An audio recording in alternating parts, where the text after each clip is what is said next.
میں اٹھایا جاؤں گا جب بھی، تو میں نے اپنا یہ بندوبست کیے ہیں کہ 50 کیمرے کم از کم مجھ پہ فوکس ہو، چاہے گھر میں ہو سڑک پہ ہو۔ میرا اٹھایا جانا کوئی معمولی کام نہیں ہوگا۔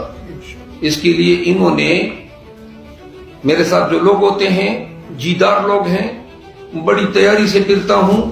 قانون کے مطابق کوئی کہے گا تو میں گرفتاری دوں گا، بلا قانون کسی کو میں نزدیک پٹکنے نہیں دوں گا۔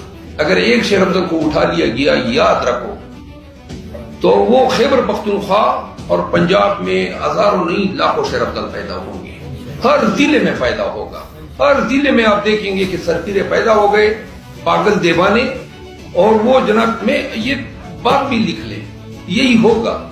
ہم بالکل کھلی کتابیں پھریں گے، لیکن یہ میں پورے وثوق اور یقین سے کہتا ہوں کہ میں پنجاب میں، بلوچستان میں، خیبر پختونخوا میں، ہر جگہ پہ اپنے جیسے بہت ساروں کو بنتے دیکھ رہا ہوں۔ کیا ایک آپ گرائیں گے یا ماریں گے؟ ہر گھر سے کیا کہا تھا انہوں نے؟ ہاں، ہر گھر سے پشتو میں کہتے لیونا، وہ لیونے نکلیں گے ہم جیسے۔ لوگ مذاق اڑایا کرتے تھے میرا۔ فارس جو آپ کی کولیگ ہے، اس نے مجھ سے کہا کہ بھائی کس چیز پہ کنونشن کرو گے، لوگ کدھر سے آئیں گے؟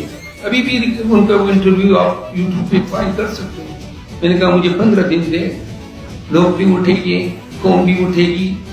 آپ لوگوں کو شاید ابھی خامخیالی نظر آ رہی ہوگی کہ پنجاب کو اٹھانے کی باتیں کر رہا ہے۔ 15 دن دے، پنجاب بھی اٹھے گا اور پورا پاکستان جو ہے ایسے نعروں سے گونجے گا۔